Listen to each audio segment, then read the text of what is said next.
àwọn kan máa ń pè yín ní ọmọ Iya Esabod. because èmi go plan ẹ̀ mo ti bú wọn rí. o ti bú Iya Esabod rí báyìí. mo fi ànábì búra tí mo ṣe láì mo èpè nìyẹn pé nǹkan bá ṣẹlẹ̀ wọ́n láta nìyẹn mo ní ata ṣé rodo àbí tòmẹ́tò wọ́n ní kọ́lọ́ ọmọdé rí jà ayé pọ́n tilẹ̀ mi láta nìyẹn ata kẹ̀ bàbá ni wọ́n bọ̀ lọ́yọ̀ọ́ bàbá ó jọ fíìmù lójú mi mo fi àlùkùránì búra ó dẹ̀ di bí ọjọ́ kẹta ó dẹ̀ rí kíní yẹn dẹ̀ fọ́ tẹ́mọ̀ téèyàn bá mu ògì tẹ́kọ̀ bá dà sí yàn lára èèpá ẹ̀mọ́ tán pé lè pa tó máa ń funfun báyìí yẹn kíní yẹn ó dẹ̀ fọ́ mu lísáàdì lẹ́sẹ̀ mi nígbà tán fi aláǹgbá sí mi lẹ́sẹ̀ báyìí.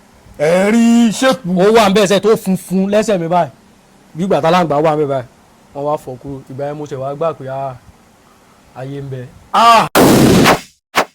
Everyone, you are welcome to another incredible edition of Unscripted with Jeff Owolewa. I have a guest in the building. He's a young man, he's a producer, he's a filmmaker, and he's a comedian. Join me as I welcome the one and only Ayinde Ogo. Èyí tó bá gọ̀ kò lọ sọ́yọ̀ dáadáa ni. Kí àwọn ará lé. Inú mi dùn láti kí gbogbo ẹ̀yin olólùfẹ́ wa ní tilé tó kó káàkiri àgbáńlá ayé. Orúkọ mi ò yí padà. Ramon yìí sáwọ ọmọlájà aka Ayinde Ogo. Ayinde ó sì lè gọ̀ láíláí. Ayinde tó bá gọ̀ dọ̀dọ̀ yọ ni. Ok, Ayinde Ogo, kí ló bí orúkọ yẹn náà? Ẹ jẹ́ ká bẹ̀rẹ̀ láti bẹ̀ yẹn. Ó ní sinimá mi kan tó bí orúkọ yẹn. Ọlọ́run ti ẹ̀ yọ mí gan torí àmọ̀ pé fíìmù yẹn ni ó gbé mi. Ìgbà yẹn àti kọ́kọ́ fẹ́ sọ ní Ayinde Mọ̀dàrú àbáyìndé ó sáà ní bẹ́ẹ̀ fẹ́ gbégbà bọ̀ ara fún mi pé ó lè jẹ́ pé táìtù yìí máa lọ o mo rò pé ẹja sọ Ayinde Ogo pé tó bá jẹ́ pé ó lọ yẹn sì pè mí lọ́fẹ́ pé Ayinde Ogo is fine. Ọlọ́run dẹ̀ ṣe sinimá yẹn náà ló gbé orúkọ yẹn jáde dáadáa làwọn èèyàn fi tẹ̀ mọ́ mi lára. A dúpẹ́ fún Ọlọ́run. Now ibo la ti bí yín, ibo lẹ ti bẹ̀rẹ̀, ìgbà wo lẹ wọ inú iṣẹ́ industry fíìmù wa yìí? Mo jẹ́ ọmọ bíbí ìlú Ọ̀yọ́ ọmọ láàfin òjò pàṣẹ kẹrẹmọdé ọmọ Àtìbà ọmọ kútí kò gbọdọ̀ pa ẹ má jẹ́ kí jú.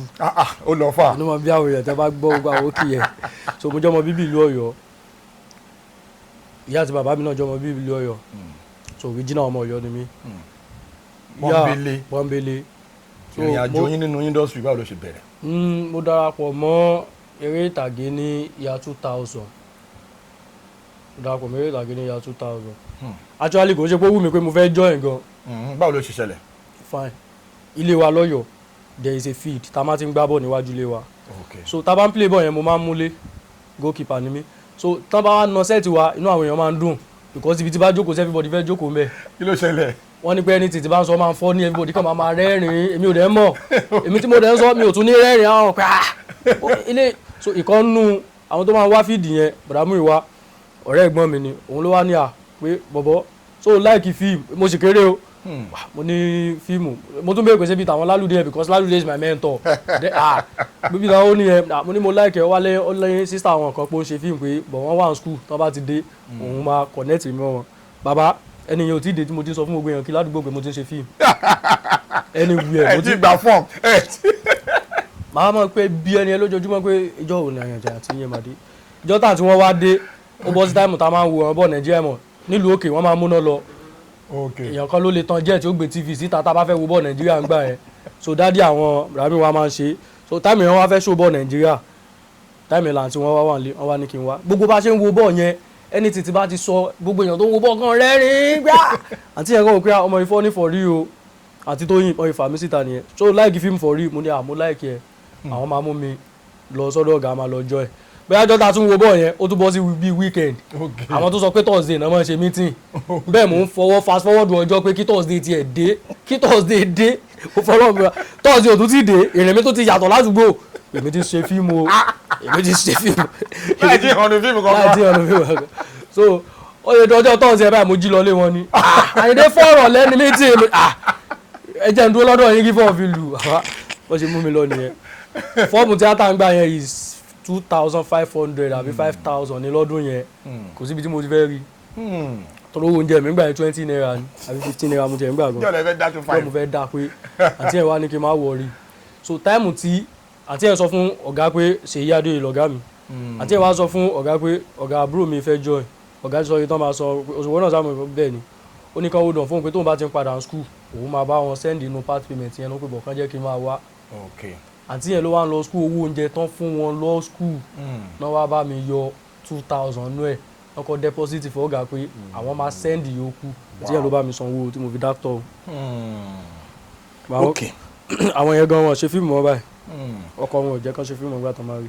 táìmù kan ẹ mọ̀ pé ní industry àwọn èèyàn máa join industry èmi náà gbà tí mo join mo janupa a máa ń janupa káàkiri ó dàgbé táìmù kan ẹ janupa dọ́dọ̀ àwọn Sanyẹ̀rì ní àwọn táìmù kan báwo ni janupa yẹn báwo ni story yẹn ṣe jẹ́. mi ò janupa ok ọ̀dọ̀ àwọn Sanyẹ̀rì dàbí family house fún mi ni family house ni because that same Ṣèyí Adéoyè tí mò ń sọ yìí lọ̀gá Sanyẹ̀rì náà àwọn lọ̀gá Kamilu lọ́yọ̀ọ́ so ìgbà tó ga rí talent mi pé ọmọ yìí good o wọ́n dẹ̀ rí pé lu òkè yìí máa ń dọ̀ actors Ọlọ́run dẹ̀ ti dá wọn Sanyẹ̀rì lóhùn wọ́n ti wà lẹ́kọ̀ọ́ táìmù gbà yẹn my 12 tún wá jóná mọ̀tí mi dẹ̀ ń tajà ń bẹ̀ ṣọ́ọ̀bù wọn jóná so orúkọ mi náà fi get ṣọ́ọ̀bù yẹn wọ́n wá ní pé tán bá fẹ́ sign ṣọ́ọ̀bù yẹn padà máa need láti wá sẹ́kọ̀ọ́ ọ̀gá wa ti ń fura pé tí bá wá sẹ́kọ̀ọ́ possibility wa kì í má wà lé mọ́ ọ̀gá ló wá ní since tó ẹ pa wọn senior ẹ̀ sì wà ní Èkó kúkú mọ́ continue tíátà rẹ̀ ń bẹ̀. lọ́dọ̀ àwọn Sanyẹ̀rì tán fi transfer mi sọ́dọ̀ àwọn Sanyẹ̀rì ni. ok lóun lẹ gbà lọ sọ́dọ̀ àwọn Sanyẹ̀rì. mo bá lóun débẹ̀ ni. ok good now ní industry oríṣiríṣi challenges ló máa ń wà. then time ten sọ yẹn àwọn kankan ṣẹlẹ̀ láwọn time yẹn a máa ń rí nínú àwọn movies yẹn gbà tó wá yá àkànrí yín mọ́ àwọn nǹkan wo ló ṣẹlẹ̀ tó fi di pé lójijì àkànrí nínú àwọn movies mọ́. wọ́n lẹ̀ mí ń di ni. bí ti báwo. ẹni bá ní ọ̀sà yé ẹni yẹn ti kú wọn àti ìgbésẹ̀ ni wọ́n lẹ̀ mí ń di ni. kí ni ìrírí yín. ó ní àwọn táìmù kan tí a release Ayinde Ogo fíìmù yẹn kò tiẹ̀ tí jáde gan tọ́lọ́run fi fá mi sí because second day táwọn ya fíìmù yẹn lọ́wọ́ làwọn èèyàn ti ń lo gbogbo lánsà tí mo lò nínú fíìmù yẹn lẹ́gbọ̀n àgbà sámijẹ so spirit ti sọ fún wa pé fíìmù yẹn máa ta ìgbà tó dẹ̀ jáde Ọlọ́run ní ká yé wò ó trend mi dáadáa so from there àwọn èèyàn ti ń pè mí fúnṣẹ́ ó wá láktọ̀ kan mi fọkọ bò wọn láti rí àwọn èèyàn sọ pé acting lèmi àti wọn fẹ́ jọra wa náà sọ èmi ọmọ o nígbà yẹn o so tí mo bá lọ location lè wọ́n pàdé mi tí bá lọ location lè á pàdé bá lọ location lè á pàdé bí location mẹ́rin léra wọn different state ara bá fún wọn tó tọ́ pé ẹ̀ pọ̀ mọ̀ yìí ó ti dé o èyí tí mo wá rántí last tí n tó ṣẹlẹ̀ sí mi fi ṣẹlẹ̀ lélẹ̀ èyí tí mo rántí last yẹn wọ́n bínú sí mi díẹ̀ ń bẹ̀. kí ló ṣẹlẹ̀. wọ́n dàbí pé mo bá wọn níṣẹ́ wọ́n wá ní okùn wá ń sìn tó dè mí àti wọn pọ̀ mo dúró dè wọ́n kọ́sẹ́ ni ẹ dàbí mentor fún mi gangan náà mo like acting wọn mo máa ń like àti bẹ́ẹ̀ ni ẹ ṣiṣẹ́ gan mo wá dúró dè wọ́n mo ti parí iṣẹ́ lórí sẹ́ẹ̀tì yẹn láti bíi 12 lọ́sàn-án okùn wá ń sìn wọ́n á lẹ́ni yẹn là ń dúró dè. tẹ̀lé pẹ̀lú wọn.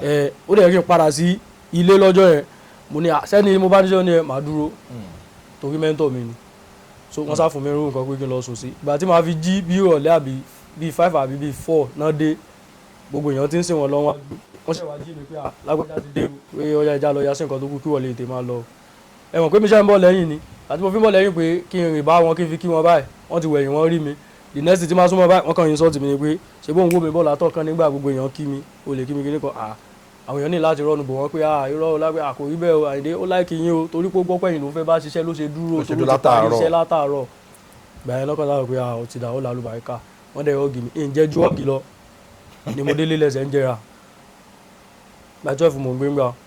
ọ̀rọ̀ tẹ́ ń sọ yìí. mi mọ nǹkan kan tí ń jó oògùn lé ayé kò sí tó lè fi lọ mí pé oògùn kan màá bí lè pè é fún yẹn oògùn wo ló wà wọ́n ń gbà yín ni àbá ẹsẹ̀ mi ń jẹra láì légbò láì nìkan ìgbà tó fi di bí ijọ́ kẹta àpè nọ́ọ̀sì wá wọ́n ní titanus ni ṣé bẹ́ẹ̀ ni tó bá légbò lẹ́sẹ̀ tí kò treat ẹ̀ ló mọ̀ ní titanus kí ni máa wọ bẹ̀. ìyẹn légbò lẹ́sẹ̀ mi ní kankan ẹsẹ̀ kan jẹ́ ó dárin jẹ̀ báyìí tẹ́gbẹ́ bá fọwọ́ tẹ̀ ọwọ́ yẹn á fẹ́ jáde lọ́dà sáì tẹ́ bá gbọ́wọ́ lé yóò gbóná báyìí àbáníyàn lẹ́mìí láta nìyẹn mo sá pélé pé nǹkan báyìí ló ṣẹlẹ̀ pé mo fẹ́ mọ̀ bọ̀ lọ́yọ̀ mo fẹ́ wá treat ara mi o ẹni tá a pè àbáwòlà àdàkọ ẹ̀ tó ó strike àfáwòlì wọ́n ti máa sọ fún mi tipẹ́tipẹ́ pé ẹ̀yàn mi léèyàn because olórin ni popsi mi mọ̀mísí mi jẹ́ trader wọ́n wà lẹ́kọ̀ọ́ bọ̀ Ọ̀yọ́ ni popsi mi bẹ́ẹ̀sì so àfáàyàn sọ fún mi gbà pé mọ̀mísí wá try fáwọn gbọ́ngbà táwọn wà lè kéwu pé tí mọ̀mísí mi bá wálé táwọn bá wá sí tiwọn mọ̀ àwọn ọmọ lè kéwu pàwọ́ abáyọ̀ wọ́n ní mọ̀ tí mi máa ń take àwọn gan fáwọn olówó fáwọn lóúnjẹ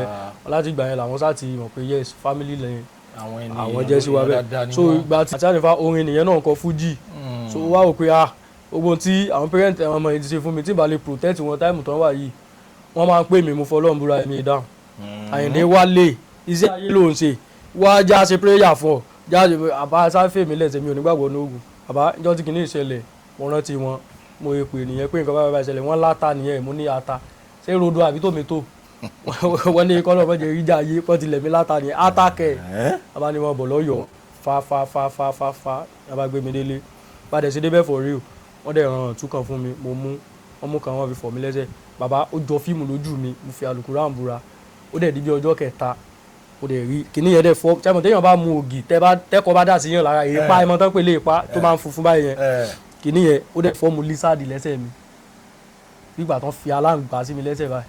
ẹ rí ṣépù. ó wà ń bẹ́ẹ̀ sẹ́ tó funfun lẹ́sẹ̀ mi báyìí nígbà tá aláǹgbá wà ń bẹ́ẹ̀ báyìí wọ́n wá fọ́ kúrò ìgbà yẹn mo ṣẹ̀ wá gbà pé ayé ń bẹ. ọ̀gìn lásán mo jẹ́ o ọ̀gìn lásán àwọn kan bẹ tọ́lọ̀ fi ṣe dáadáa láwọn ìrọ̀ ọlọ́run kò nídìí wọn pọ̀fọ̀ kò nídìí kọ́ jẹun. really. bàbá challenges ẹyọ kan tí mo rí lórí láti gbà èmi fi lé ṣeré o mo máa ń lọ yọ o. bí wọn ní n gorí odó kí n kásẹ̀ òkè káwọn fà mí lókè báyìí nǹkan kí n kú bẹ́ẹ̀ màá gbára dúró. really. màá gbára dúró so bó ṣẹlẹ̀ báwọn yẹn ṣe lọ nìyẹn. ó lágbára gan náà ẹ jẹ́ ká tẹ̀síwájú lórí conversation yìí ní industry àwọn kan máa ń pè yín ní ọmọ Iya Esabod àwọn kan máa tún ní tẹ́ bá ti fẹ́ gbà kankan lọ́wọ́ Iya Esabod ẹ ṣáà lọ bá Ayinde Ogo báwo ni relationship yẹn ṣe bẹ̀rẹ̀ báwo lẹ tún ṣe jarun pa dọ́dọ̀ Iya Esabod báwo ló ṣe jẹ́. ẹni tẹ́ bẹ́ẹ̀ lọ́ba yẹn igi ńlá ti dànù náà rú ni aláṣàbí màmá yẹn mo lè pè lọ́lọ́run kékeré mi because ó really try for me aláṣàbí try for me billahi azi ọ̀nà tí mo dẹ̀ gbà débẹ̀ ọlọ́run ló yé because èmi go plan ẹ̀ mo ti bú wọn rí. o ti bú Iya Esabod rí báyìí. mo fi ànábì búra tí mo ṣe live ọlọ́run ló ní mọ́tì ní follower. ṣé wọ́n padà mọ̀ pé o ti bú àwọn rí. èmi sọ fún wọn mo lémi ti bú yín rí mo ti bú wọn rí sẹ́ẹ̀rí social media kéèyàn máa ṣọ́ra ni ẹni tó tí ayé rí ní búburú sáìdì tọ̀dọ̀ tí yín báyìí wàláì dáadáa ni ní sáìdì tọ̀dọ̀ báyìí o. bẹ́ẹ̀ ni ìlú gangan ni. kíní ẹ̀ wá fọ́ ní débi pé sẹ́ẹ̀rí tí dáadáa yín bá jẹ́ 90% tẹ́ bá ṣe àìdá 10% àìdá yẹn làwọn èèyàn máa rí jù o. kí ni àwọn nǹkan tẹ́ rí tẹ́ fi ń sọ̀rọ̀ tẹ́ sọ yìí. fine ìgbà tí mo bú màmá yẹn tán kò pẹ́ rẹ̀ bí oṣù kan àbóṣù méjì ó ní ẹnìkan tó ń sponsor mi fún fíìmù. okay. ẹ dẹ̀ understand the industry wa tí o bá ní aláàánú tó bí gbé sí social media gbàpó ti lọ. àwọn tó fẹ́ gbà ọ̀làmúlẹ̀ báyìí ni. kí yẹ ẹ̀ lájẹ̀ wọ́n gbà lọ́wọ́ ẹ̀ kí yẹ ẹ̀ lájẹ̀ so ó léyàn tó ń sponsor mi gbà yẹn mo sá máa ń post wọn máa ń tag wọn máa ń ṣe gbogbo ẹ̀ àwọn fíìmù wa ti rọ́ọ̀lù ọbẹ̀ bíbá wọ́n ti sú wọn nú lóríṣiríṣi ṣe this day that ẹgbẹ́ ẹnìyẹn gangan àwọn tó stage mi lọ wọ́n ti pọ̀ nù díẹ̀ mú wọn so wọ́n ti wá fẹ́ mi body eating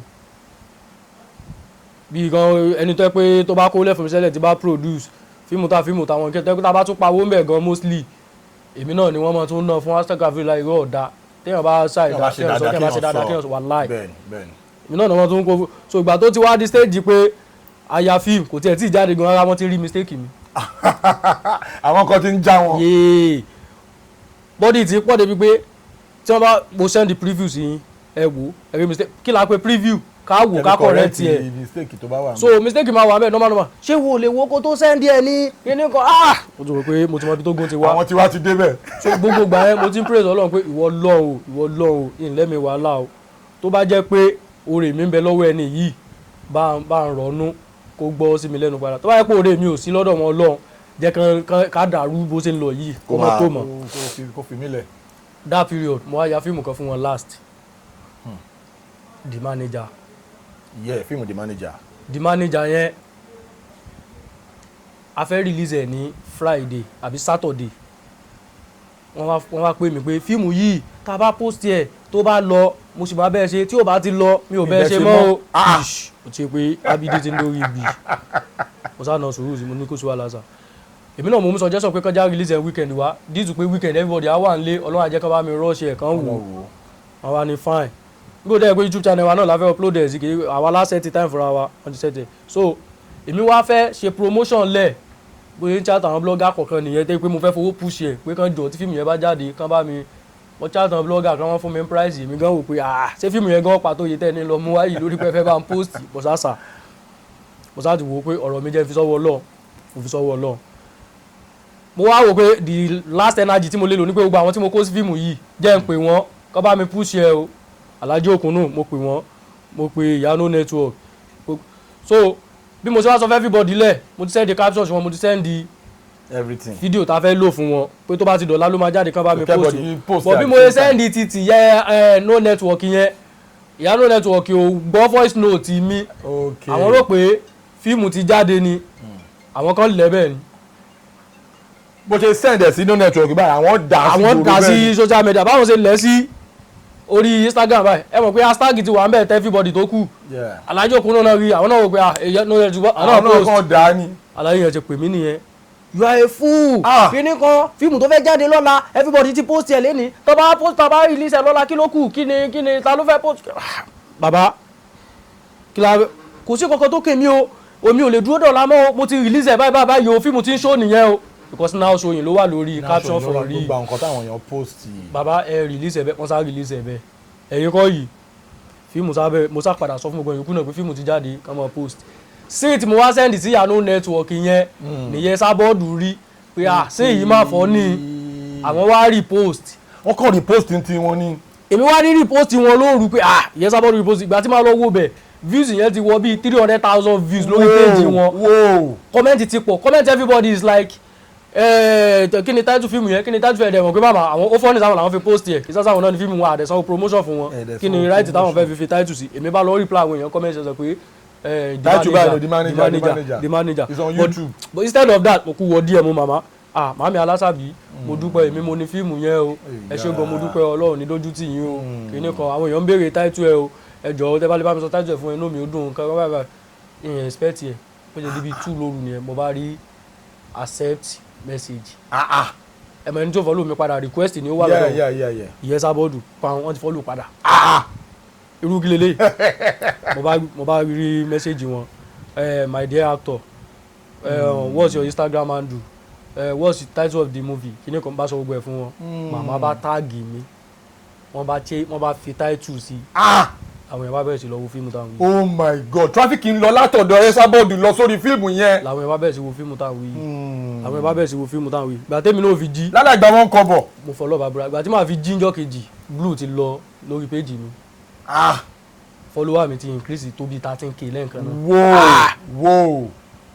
mo bá gbé fóònù bá pe sponsor mi bàbá nǹkan báyìí ló mọ̀ ṣẹlẹ̀ pé ṣé mo lè ṣe fídíò kí n fi appreciate màmá yìí nǹkan wo mo ń sọ ọmọ kékeré ọmọ tó bá dá ọmọ tí ò bá dá ọmọ tó yẹ kó ṣe bàbá ẹ má bínú máa kọ tiẹ̀ bàbá mi sì mú fóònù nù ó sì wà lóòótọ́ 3,000 kan tí mo máa forí pamọ́ sí ń gbà orí mi ti ń gbóná tí bá wà lé mo lè mọ̀ kanra bá bọ́ sẹ́gbẹ́ òtẹ́ bá sẹ́ẹ̀tì kámẹ́rà pé màmí Aláṣàbí mo dúpẹ́ o fíìmù yẹn mo yáwó ya ni o ẹ ṣé mo dúpẹ́ o bẹ́ẹ̀ bá mi repost àwọn èèyàn tí ń tọ̀nà ọ̀pọ̀ ojú òní tí yín o kíníkan appreciation video tí mo ṣe mo táàgì màmá gbé fídíò yẹn wọ́n bẹ̀rẹ̀ chat gbà wọ́n jí àṣẹ tó tún mo ré wà ní àwọn ọmọ fíìmù yìí ẹwọ ọmọ kékeré yìí ta kàn rọra bá rí post fíìmù lásán ẹwọ bí ṣe ń dúpẹ́ bí ipa fún lówó ẹ̀yin ọmọ ewé ẹ bá ń bless ọmọ yìí olóyún yàwó ya fíìmù fàkà nọ́mbà mi. oh my god. wọn ti fàkáǹtì sí gan bó ṣe ń ṣe live chat yẹn lọ́wọ́ màmá sọ pé kán bá wọn pè mí wá ẹ mọ̀ wọ́n mọ̀ pàrọ̀ àti wà Nàìjíríà tàbí màmá ti sùn wọ́n wá ní ẹni bá lè sáré locate mi kó bá wọn pè mí wá àwọn gangan kọ́kọ́ fẹ́ launch fíìmù fún mi pẹ̀lú 200,000. irọ́ ni o. mo bá jí làwọn èèyàn bá sáré pè mí. irú orun wo lélẹ́yìí. mo fi kọ́lọ́mọdé àtọ́jú ohun lójú kú nígbà tí fi jí mẹ́sẹ́jì yẹn bíi mẹ́rin mo sáré àlàrí ọmọ yìí pè mí báyìí àlàrí ọkàn ọmọ yẹn bá ní àìgbọ́n mi màmá Esabod ń wá yín wọ́n fẹ́ fún yín 200,000. ẹ máa lọ online. 200,000 kẹ tí bá fi dórí díẹ̀ mo bá mẹ́sẹ́jì wọn for real pé send your account details. wow. mo bá send account number kí ẹ mọ̀ àárọ̀ làwọn wá táìmù wọ papọ̀ ìgbà tí ó fi di bí ọ̀sán bí táìmù táwọn jí sínú àfi fara mo bá rí 200,000.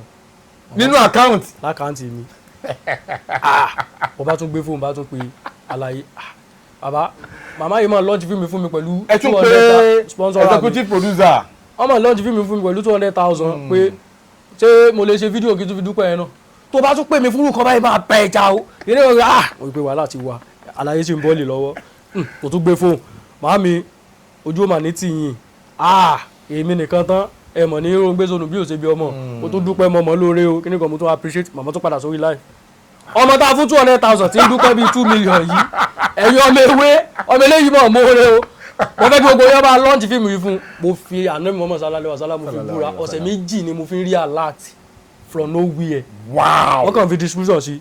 I give you this money because of Iya Esabod. I give you this money because of Elasabi. I give you this money. Wow. Owó tí mo rí lé 2 million.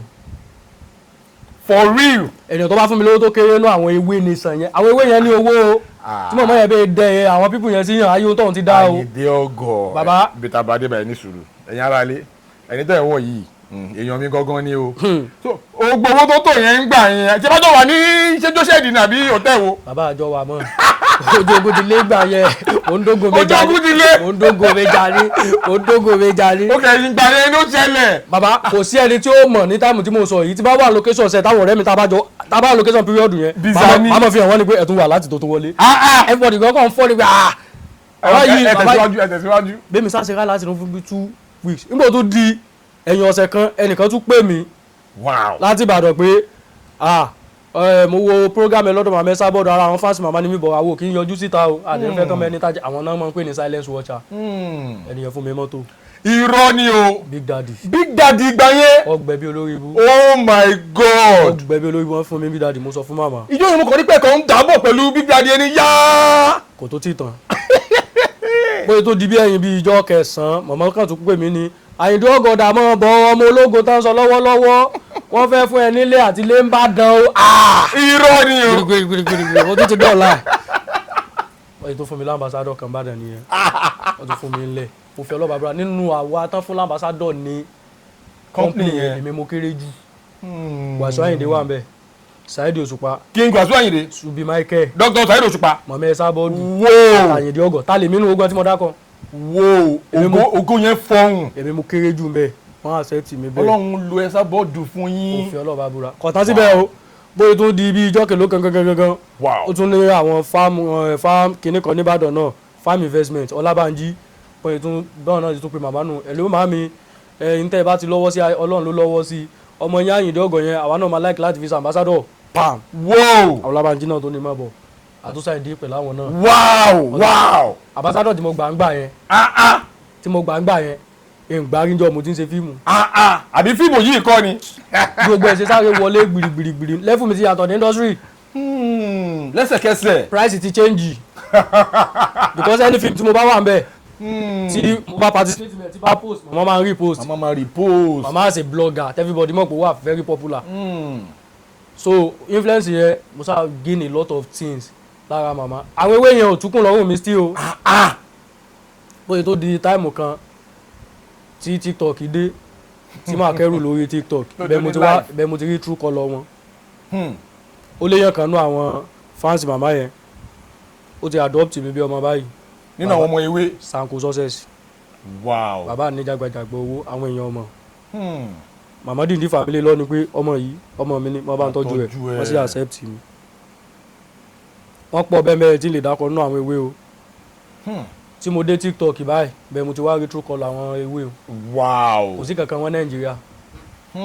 America, Canada, UK, Dublin. mo ṣe wá dé TikTok yẹn báyìí tí mo kàn ń ṣe live ọmọ màmí Aláṣàbí ó ti dé bí. Àyìndé ti dé bí. ìpàrà wọn ti tẹ bèbí ìpàrà wọn ti tẹ mọ àwọn òṣèlú túmọ̀ rẹ̀ ń gbà èmi kàn ń gbà ni màá mọ̀ dúpẹ́ lọ́wọ́ wa ẹsẹ̀ mo dúpẹ́. ó ṣàkúmílẹ̀tì sínú bẹ̀. ìgbà tó fi di bíi ọjọ́ kẹta kẹ́nìkan kan chat mi gbà so fẹ́ gbowó ẹ̀ tó wà lórí TikTok ẹ̀ mọ́ fẹ́ sọ́wọ́ mẹ́mẹ́ ni ó ní lọ tẹ balance ìgbà tí ìtẹ̀ bá rí $200. bàbá gbà mo ní wọ́n mọ̀ sókè ní kan bí $200 ó lówó ni àwọn labour ìgbà yẹn rate sí wà bí 700 ẹni yẹn mọ̀ fún wa ní 500. ok lọ́ba bá ń yọ lọ́ba send 100,000 tó tọ́.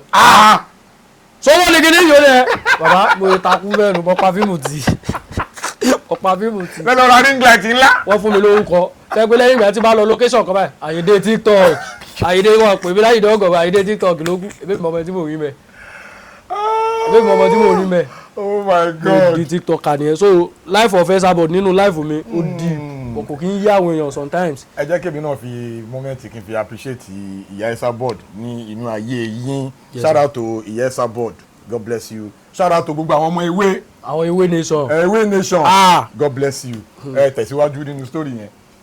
so bí màmá ṣe gbé mi nìyẹn lóríṣiríṣi there is a lot of people tó ti help mi kí n tó mọ màmá náà tó ń try o but torí pé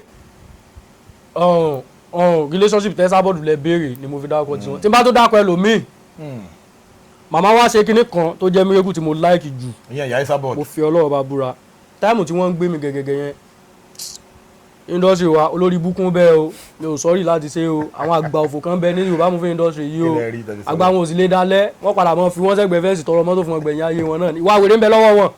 mo ń gbọ́ bí tẹ́yìn bá sórí yẹn lọ. wọ́n dẹ̀ lọ ń chaati màmá lẹ́yìn pé Ayinde Ogo tẹ́ ẹ ẹ̀pù yẹn o pé kò wọ́ tẹ o Ayinde ti lówó ti lọ́lá tẹ́lẹ̀ ẹ mọ́ ẹ̀pù ẹ o káwá ẹ̀pù àwọn. báwo àwọn èèyàn ṣe máa ń ṣe bẹ́ẹ̀ yẹn náà.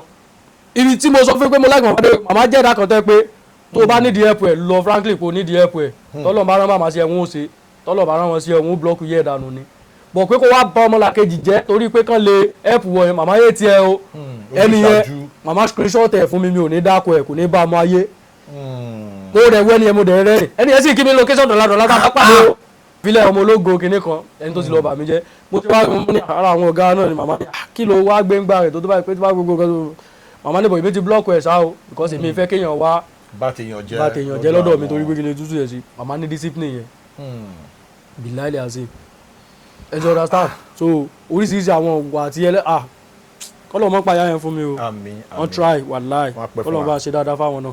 now lórí vein yẹn náà in the same vein a rí live kan tí Iya Esabod ṣe tí pé wọ́n sọ̀rọ̀ nípa ọkọ̀ Wasila Coded kìíní yẹn wá connect mọ́ yín báwo ni story yẹn ṣe jẹ́ kí ni nǹkan tó ṣẹlẹ̀ gangan yẹn ọ̀nà náà fún wa.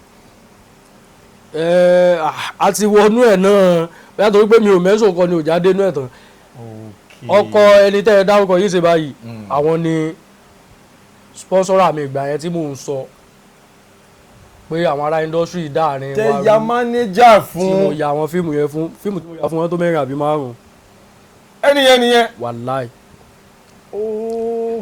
torí gbà yẹn ta máa ń sọ̀rọ̀ mo kàn mọ̀ pé ní Amẹ́ríkà lẹ́nìyẹn wà pé wọ́n fẹ́ ṣe YouTube ẹ̀yin lè wá ń ṣe agbátẹrù YouTube yẹn bí sọ ẹnìyẹn ibi tí story yẹn ti connect nìyẹn.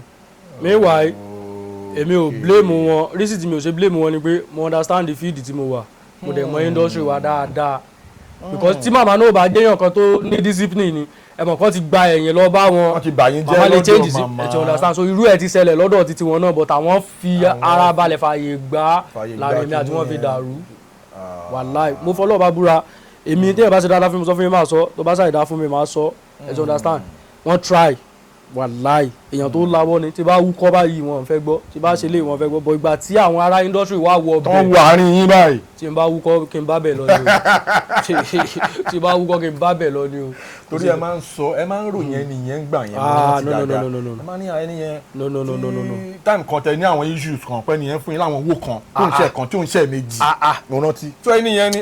mi mẹ́ni títí mo lè fẹ́ ṣe tí bá sáré pé wọ́n ti pe àpọ́psí ọ̀yà kò sí wàhálà agẹ́bà sẹ́nsìn para mo ti rí gbogbo àtàwọn industry wa dé. wọ́n dé. bàbá wọ́n wo ilé ọlá o. ilé ọlá ò lè wò wọ́n fẹ́ wo ni Ọlọ́run ní gbà fún wọn. wọ́n wo ilé ọlá o.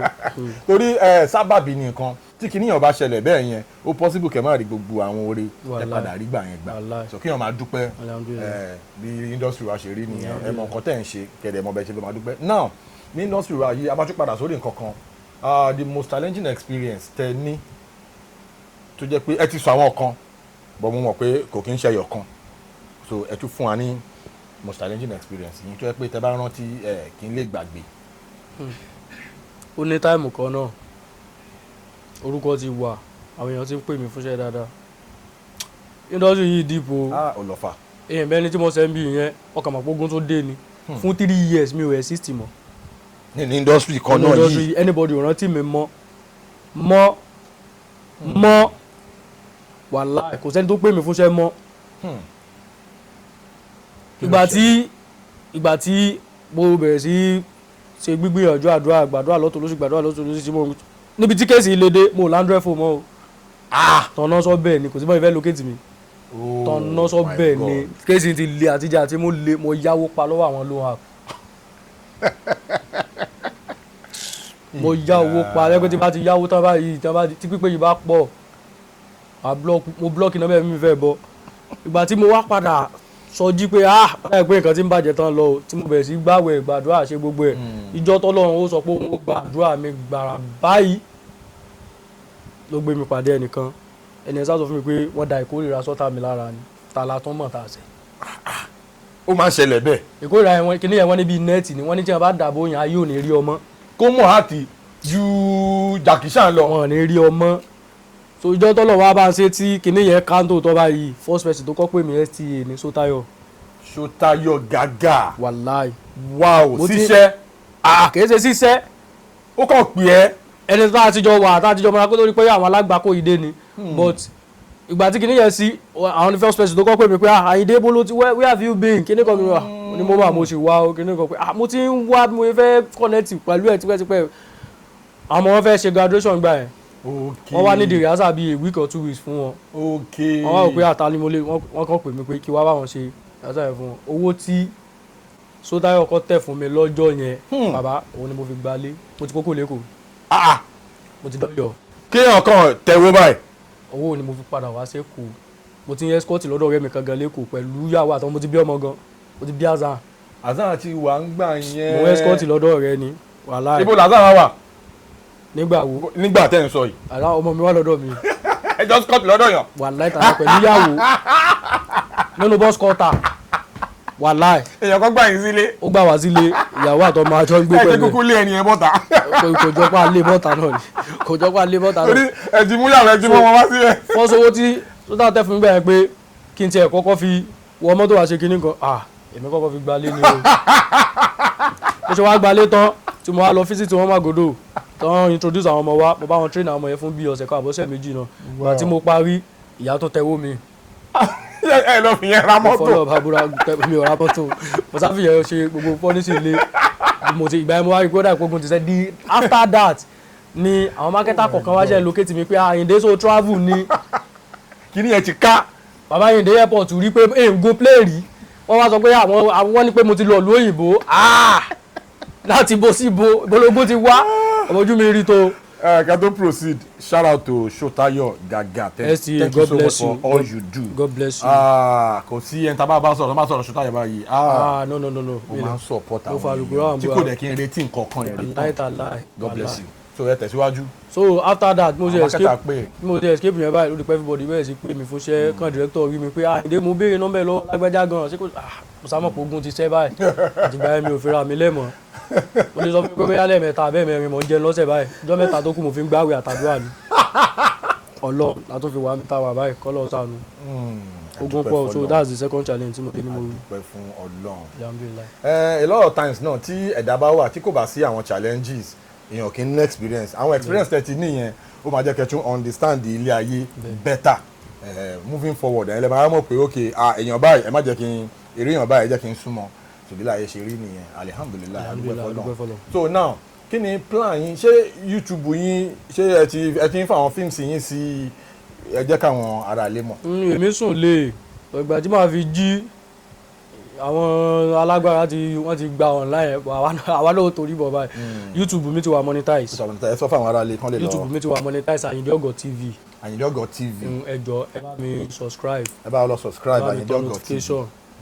ṣùgbọ́n táwọn tó fi gbọ́n pé tó ní ẹran fún wọn tọrọ kọ́bọ̀ lórí Facebook Iya Esabod náà ni mọ̀mọ́ sọ fún mi lọ́jọ́ kan pé tí o bá sí Facebook yẹn lọ́dún máa blọ́ọ̀kù ẹ̀ so mo ti tún fagídí wọ Facebook náà nígbà tó ti lọ kàn jọ gbogbo ẹni social media tẹ bá ti rí Ayinde Ogo èmi ni Ayinde Ogo ẹ sáà máa bá ń tẹ ẹ ṣe gan. now abala tá a wà yìí ká tó wrap it up a máa ń pè ní famous phone call ẹ máa gbé fóònù yín ẹ máa wá pè celebrity ẹ máa wá kí àwọn ará ilé so ẹ̀yin ará ilé ẹ jẹ́ ká wá nǹkan fìdílé kí àlejò wa kan fi mú fóònù wọn kí wọ́n pè celebrity kí wọ́n kí àwọn ará ilé famous phone call la máa ń pè ṣé ká dúró àbí kí a máa sá lọ. ẹ máa sá lọ ìwà mi ọ̀dà o tá mo fẹ́ pè báyìí ọlọ́run jẹ́ mi yín ó gùn fún wa àmín. ẹ ní kánjú kú nínú ògo yín làwa ti ń tap inshallah bí kúndúrà tún láì ògo yín ò wà ní wálẹ̀. àmín inshallah. inú ọdún tuntun láwa yìí ọlọ́run túbọ̀ tún bá ń ṣe gbogbo dáadáa tẹ́ ẹ fẹ́ láyé fún yín. àmín. àmì mo wà lórí ètò ni o wọ́n wá ní kí n pe celebrity tó sùọ́ fún mi tí ó gbé kọ́ mi mo ní nígbà tí ní bàbá méjì mo ní ẹjẹ́ pé London náà bá mi ó gbé kọ́ mi. ẹ ká bá bàbá sọ ẹ ká sọ sá. bóyá ní nǹkan o. dáadáa ni Jeff ló ń sọ̀rọ̀. ọmọ gidi. àwọn aráàlú ń gbóhùn yín ẹ kí wọn. tó gbogbo ara níbo kí yẹn compliment of the season o. a kú ọdún o àti sàmọ́dún o ọdún nǹkan dáadáa láàmú tí o àní báwọn púpọ̀ ọ̀wọ̀ ẹ̀mí gbogbo ogun o. àmín àmín. ẹ ṣe tẹ́ ń gbé tó àmọ́ mi o ẹ ṣeun. ẹ ṣeun gan sa a pè yín ẹ jẹ́ wa ẹ wò ẹ máa pẹ́ fún wa nínú àlàáfíà. báàbí ẹ ṣe ń gan ẹ ṣe gan sa yes sir. so ẹ̀yin tí wàá rí lé ẹ ti di pé ó lọ fàáfàá àlejò wa lọ mú fóònù lọ́gán ni wọ́n pe lọ́ndọ́nà lẹ gbóhùn wọn tán kí ní orí ètò yẹn ẹ kí àwọn aráalé káfí. tó ẹ̀yin aráalé adúpẹ́ púpọ̀ lọ́wọ́ yín o ẹ̀yin mo ti bá pé ẹ̀yin láàmú àwa lẹ́mọ̀ rí ẹ̀yin láàmú bá ibi tẹ́ ti mówó tẹ́ fi ra dátà tẹ́ fi wo gbogbo àwọn prógráàmù wa ọlọ́run ní jẹ́ kí bẹ́ẹ̀ di àmín. gbogbo ẹ̀yin aláàánú wa gbogbo ibi tẹ́ ti mówó tẹ́ fi ẹ̀pù wa ọlọ́run ní jẹ́ kí bẹ́ẹ̀ di àmín. a special thanks to ó léyàn kan tí ń tọ́ sí lẹ́ẹ̀kan ó yá kí wọ́n sexy yeti ayeti ẹlẹ́mu lamẹ́ríkà. ọyàn wọn tẹ̀mí lamẹ́ríkà. wọ́n tẹ̀mí lamẹ́ríkà ẹlẹ́ran bẹ́ẹ̀ sẹ́rẹ́ ni tí mo dárúkọ yìí. sexy yeti lamẹ́ríkà. mo fi ọlọ́run ọba mo fi búra igi lẹ́yìn ọgbà mi ni o igi lẹ́yìn ọgbà mi ni o àwọn èèyàn mọ̀ sọ pé èèyàn níbẹ̀ lẹ́yìn òrò tó rò fi ń dún so èèyàn kan sì ní mọ́jà láàánú èèyàn kẹ́nìkan tó dé kí tó mọ màmá rárá lẹ́nu yìí ti ń pọ̀n mi bọ̀ gbogbo ìrìn àjò mi bí mo ṣe mọ lágbájá bí mo ṣe mọ tọmẹrù kò sẹ́yìn ẹ̀ nìyí ifun mo lè sọ pé bí mo ṣe mẹ́sàbọ̀dù true wọn náà lọ jẹ́ bẹ́ẹ̀. wow sexy yeti yẹn so kọ́lọ́ bá ń lọ́rẹ̀ mi yín kọ́lọ́ máa ṣe dáadáa fún yín kọ́lọ́ mọ́ dá yín láàmú gbogbo tẹ́ bá dáwọ́ lé láyé kọ́lọ́ jó túbọ̀ mọ́ yọ sí i. a lot of people godmother abi ìjayà tó pọ̀ àwọn èèyàn pọ̀ tán aláàánú mi pọ̀ bẹ́ẹ̀ ṣe wò mí yìí tí mo bá sí fòmí fún yín tẹ́ bá tẹ Ayinde mother ìyá tẹ́bọ̀ tó 40 mo láwọn ìyá gan o my mommy ìyá pọ̀ gan o mi lè dárúkọ wọn tán MJ best everybody ọlọ́run bá mi ṣe dáadáa fún yín inshallah bikuratula ọlọ́run ní pin yín pa oore lẹ́ ń ṣe ọlọ́run ní sọ́ di bímọ yín lọ́wọ́ inshallah. àmín ká tó tẹ red button lórí ètò yìí as a comedian ẹ jẹ́ ká tọ̀ṣẹ̀ lè lóbi professionally as a comedian ní Yorùbá industry. àti rí people like Òkèlè àti rí bàbá London wà lára wọn àwọn tó jẹ́ pé formidable comedians tó jẹ́ pé Lanko wà lára wọn àwọn comedians tó jẹ́ pé wọn ò lè lo 2 seconds ẹ máa rẹ́rìn ṣáá ni ọ̀tọ̀ ni comedian tó máa kàn rojọ́ lọ 10 minutes àti ìrẹ́rìn kankan. báwo lẹ ṣe fẹ́ compare era titi yín sìn àti era àti bàtàwọn bàbá tí mo dárúkọ yìí bàtàwọn tán báàlẹ̀ jẹ́ compare wọn. àánú làwà gbígbà àwọn èèyàn ti ṣiṣẹ́ dànù wọ́n ti ṣiṣẹ́ gan kọ́lọ́mọ́jẹ́ wọn ṣiṣẹ́ dànù wọ́n ti ṣiṣẹ́ lẹ̀ wọ́n ti ṣiṣẹ́ gan. wọ́n ti ṣiṣẹ́ lẹ̀ àánú làwà kan gbígbà àwa kan jẹ́ ni ṣé mo fọ́ nìyí. quality comedy wọn. ó ti bàbá as a comedian tí mo ẹ bá rí mi náà ṣe sọ pé I'm a comedian right. bẹ́ẹ̀ni mo fi àlùkùránì búra tí mo bá wọn bàbá yẹn mo máa ń dá rẹ́rìn lọ́tọ̀ ẹ mọ̀ kò sí as a comedian tí comedian ẹgbẹ́ bá ṣe kọ̀ ẹ́ kó fọ́ nìṣẹ́ èmi máa ń dá rẹ́rìn lọ́tọ̀ tèmi bá wọn àbí tí bá ń bá wọn ṣiṣẹ́ gan mo máa ń rẹ́ bọ́ ẹ mọ̀ tó bá jọ pí àwọn àti ẹ̀yà àti ọ̀fà tẹ́ bá jọ ṣiṣẹ́ lọ́wọ́ tó bá ti sọ láìsí àbí dálọ́ méjì kan èmi kò ti rẹ́rìn pé àbẹ́ mọ́bìnrin ẹ̀kọ́ tí ó because wọ́n unique like àwọn gangan ní quality wọn ó strong gan. àwa kékèké sí yèrè pálá ṣe ọlọ́run kan fa mi sí ni ọlọ́run kan fa mi sí ni. ṣé lóòótọ́ ni pé ẹ̀yin comedians ẹ máa ń burú real life. burú real life. ẹ pé ẹ kàn máa ń fọ́nì lórí screen ni but wọ́n máa rí comedian gangan real life báyìí ẹ bẹ lè kí mi báyìí kó àwọn èèyàn máa ń sọ̀rọ̀ yẹn gan. mi ò mọ tẹ́lẹ̀ mi ò bọ̀ èmi ọlọ́run fi irú ẹ̀mí bá ń ṣe mi lára if mostly tí mo bá wà níbì kan ẹ mọ̀ ọlọ́run ti fà wá hàn tán dé level kan kì í ṣe gbogbo èèyàn ló mọ̀ ẹ́ o but mo ti wà níbì kan rí mo like draft máa ń play draft game gan. okay. so tí bá lọ play níbo mi báyìí tá a bá ń play lọ́wọ́ eré páàtì sọ̀rọ̀ sí mi mẹ́ àwọn àbáyọ máa sọ pé ọkùnrin yìí kò sí bí ó ṣe sọ̀rọ̀ ṣẹ́jú méjì tẹ́ ní rẹ́rìn ọjọ́ máa lọ ṣe fíìmù màá mọ̀ rẹ́rìn pé kí wọ́n lọ ṣe fíìmù wọ́n lọ mọ̀mọ́ tó fi mílíọ̀nù jù báyìí lọ. Ibẹ̀ làwọn tó wá wọ̀ gbogbo àṣẹ ẹ̀dá mọ̀ ní fíìmù náà ló ń ṣe kò nídìí kẹ́ sọ fún yàn iṣẹ́ yẹn ló fi tẹ̀ that is it. Àwọn fíìmù wo lẹ ti ṣe àwọn wo lẹ ti ṣe tẹ́ fẹ́ gbé jáde ẹ jẹ́ kí àwọn ará lè mọ̀ ká. Mo ní sinimá mi kan tó ń bọ̀ lọ́nà Fìjàbí kò tí jáde. kò tí jáde. Tó bá máa jáde ibo ló máa jáde sí. máa jáde sórí YouTube channel Ayinde Ogo. Ayinde Ogo TV. ẹ jọ̀ọ́ ẹ bá mi subscribe síbẹ̀ mo dẹ̀ láwọn tó ti jáde tó ń trend lọ́wọ́lọ́wọ́ tó wà online káwọn èèyàn jọ kan bá mi wò ó. Ayinde Esabod sí wà online tó ń trend. Ok Ayinde ẹ ti rí bí ó ṣe lọ ní orí ètò Unscripted with Jeff Owolewa. Thank you so much for watching. Thank you so much for dropping those beautiful comments. Thank you so much for your support. Ẹ ṣé gan. Jeff Owolewa, see you on the other side. Hi. Thank you so much.